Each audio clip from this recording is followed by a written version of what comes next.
Shabbat Shalom, brothers and sisters. I'm Moreh Rapha'Yah. We are just about to start this new Torah Sefer, which is new Torah book, which is the book of Bamidbar, commonly known as Numbers. So in this Torah portion, Numbers or Bamidbar, we will search quite a few things. The first one is, why is it called Bamidbar? Bamidbar, it's a series of words. Not only means the wilderness, but also comes from the word midbar, which is the wilderness, and also comes from the word the bar, which is the word. Now let's look into it right away. This parashat is basically about numbers. And it's, if you read it, and let's just jump into it right away in chapter 1, verse 1, all the way to 4, verse 20. Ole 1 says, Yahweh spoke to Moshe in the Bamidbar, in the wilderness of Sinai, in the Be'ochel Moed, which is the tent of meeting, and said to him, on the first day of the second month, in the second year after the departure of Mizraim from the land. Straight up from the book of Numbers, chapter 1, says very clear which time our forefathers got out from the wilderness of the Sinai wilderness. Not only that is very important, but we have to take in consideration how the Creator is the creator of all order. It's not disorder, but in order.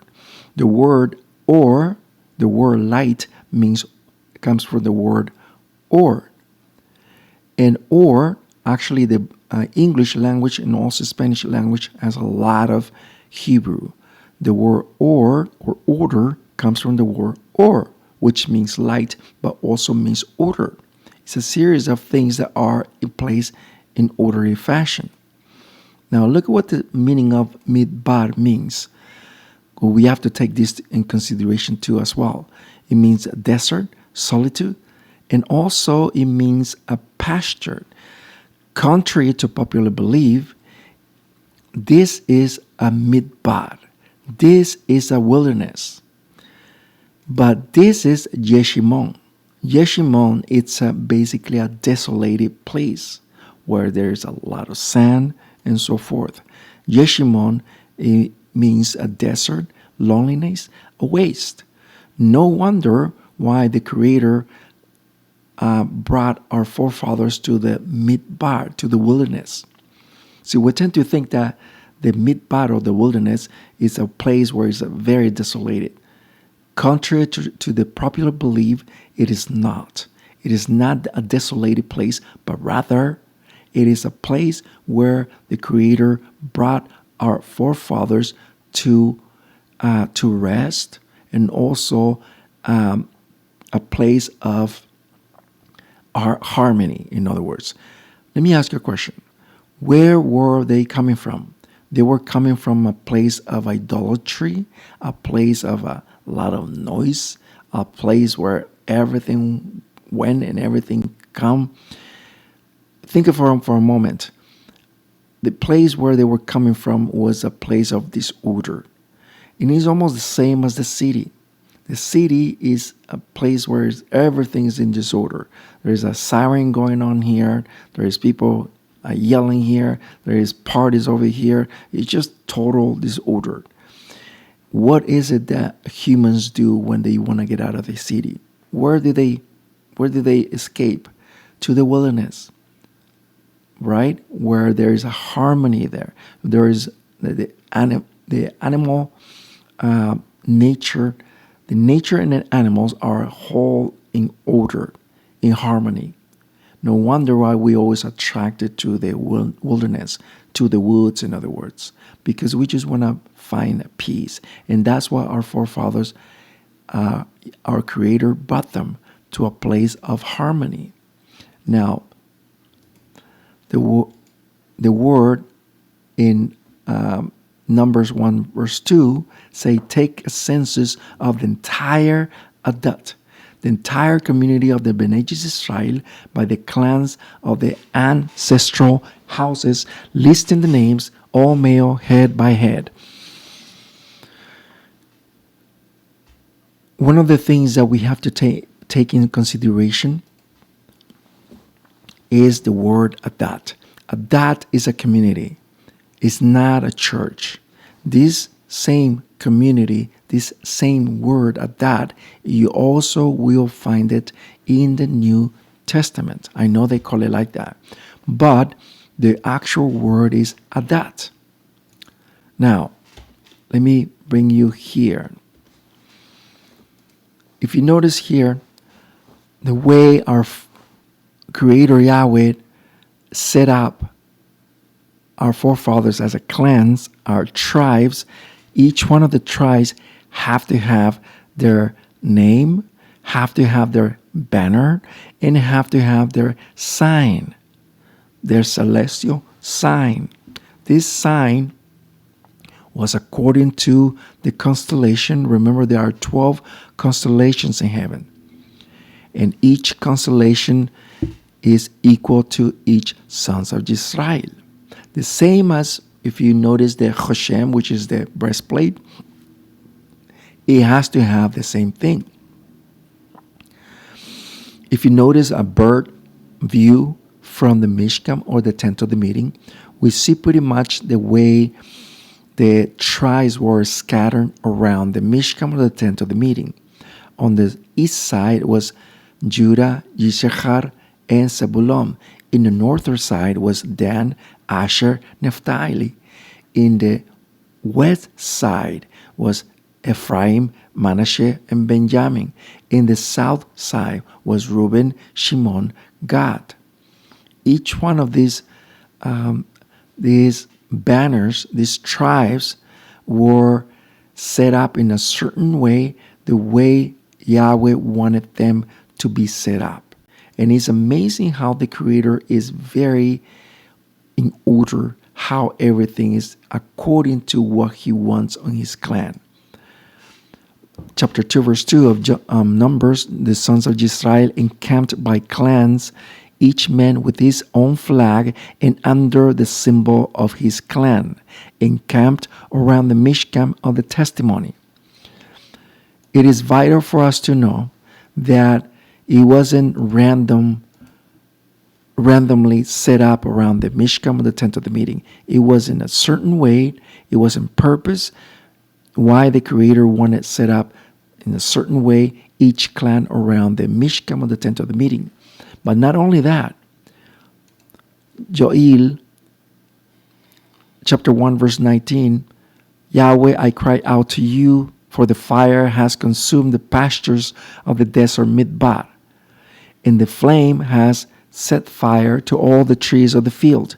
Now, I want to make clear that once again, the way we've been taught for so many years that the wilderness, that we think it is the wilderness, is not a desolated place, but rather is a pasture. It's a bunch of trees that our forefathers actually went through.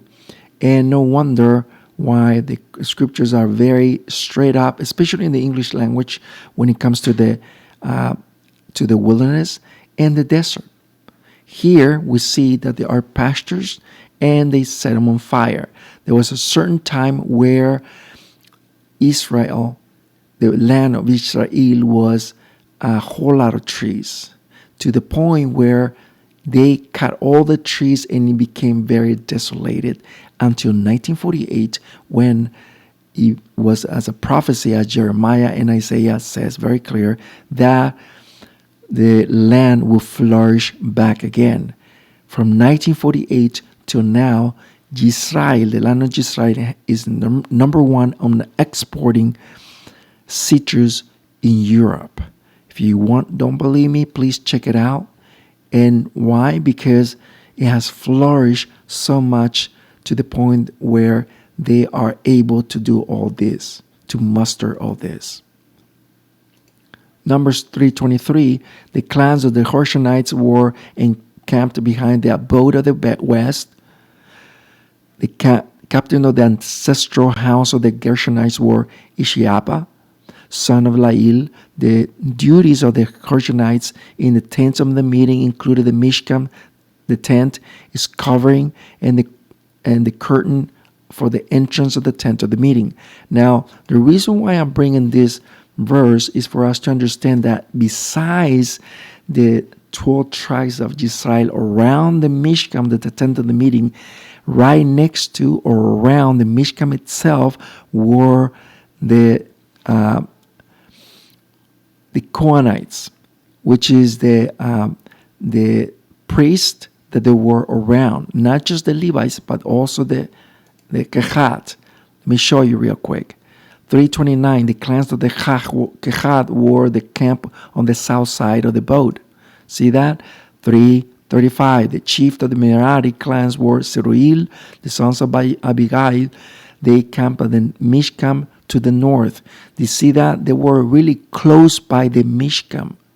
Therefore, they were also sort of priests, and also they were helping out with the helping out and to administer into the daily sacrificial order. Let me show you real quick. This picture that you see here, it is a way how the Mishkan, the tent of the meeting, was facing the east. Every time the Mishkan was set up facing to the east, we see, especially on the Tekufo of Abib one, the Tekufo or the equinox rise from the east, okay? And it went around right on the summit and it went down below. This was a celestial clock or a worldly clock. The Mishkan played that part, that role. And no wonder why Solomon set it up the same pattern. He followed the same pattern facing the east. If you look it up, if you want to look it up a little bit more detail, you could please look up the docu-series, the Luah HaTorah, or the Torah calendar in our channel.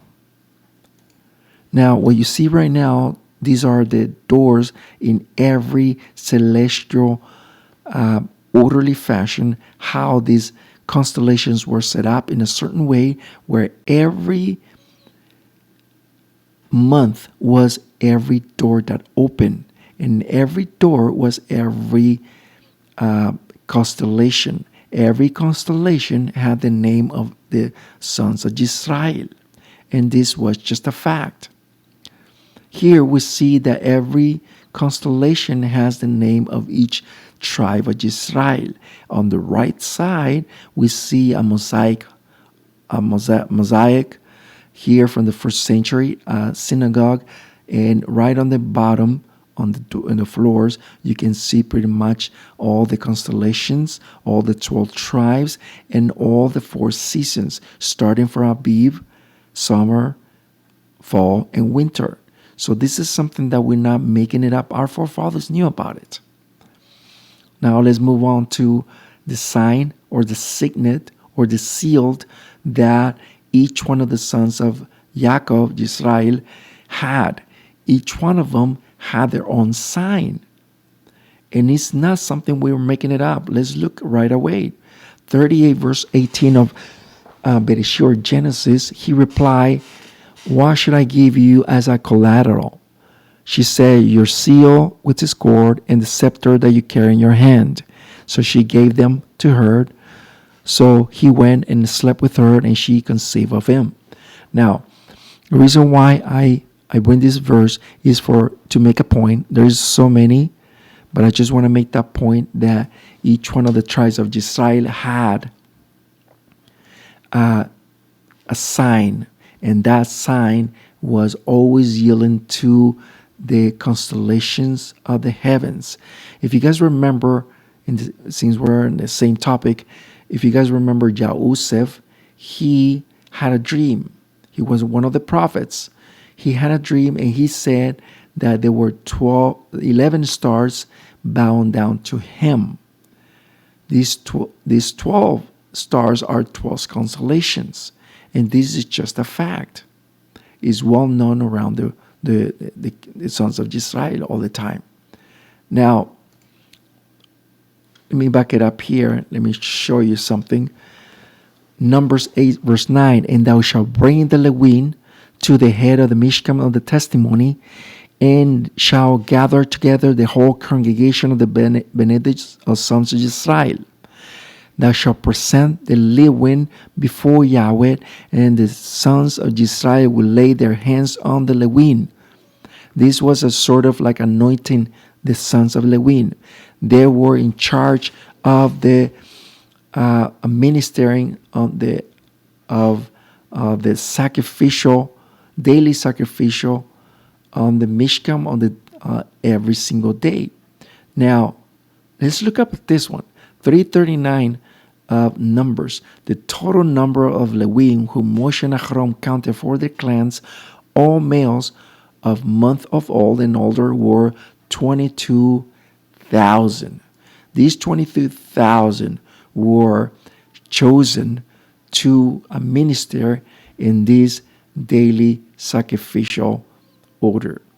Not only that, I want you to see something. Besides them, 341 of Numbers, you should take the Levim for me, Yahweh, instead of all the firstborn of the Benedict sons of Israel. And the reason why Yahweh did that is because they were the only ones who did not bow down to the golden calf. The rest did. That tells us a lot. That tells us that we can actually stand firm in what we believe. And it is a clear example of the tribe of Levine. That's one of the reasons why Yahweh gave them this gift of being next to Yahweh Sebaot. 346 of Numbers. And let's look into something that is codified in the Torah, since there are 273 more firstborn males of Israel than there are males of the Levine to redeem them. This is a form of to redeem them, 273. My question to all of you, do you think that the Torah is just there for us to read? Of course, but there are also more for us to learn, more that is encoded in the Torah that we need to look into. And that's why we always have to question when we see numbers like this. There is something codified in the scriptures, codified into entire scriptures from Genesis all the way to Revelation. Ecclesiastes 1:9 says, what it was, it will be again. And it's so true. It follows the same principle. John 21 verse 11, remember when the Talmidim, the disciples, were fishing, right? And Mashiach, Yahushua, told them, go ahead and throw it on the right side. They threw it, and how many did they caught? 153. And some of the time we'll talk about them. Not this time. Acts 1:15. The believers that were numbered were 120. Now let's put it together.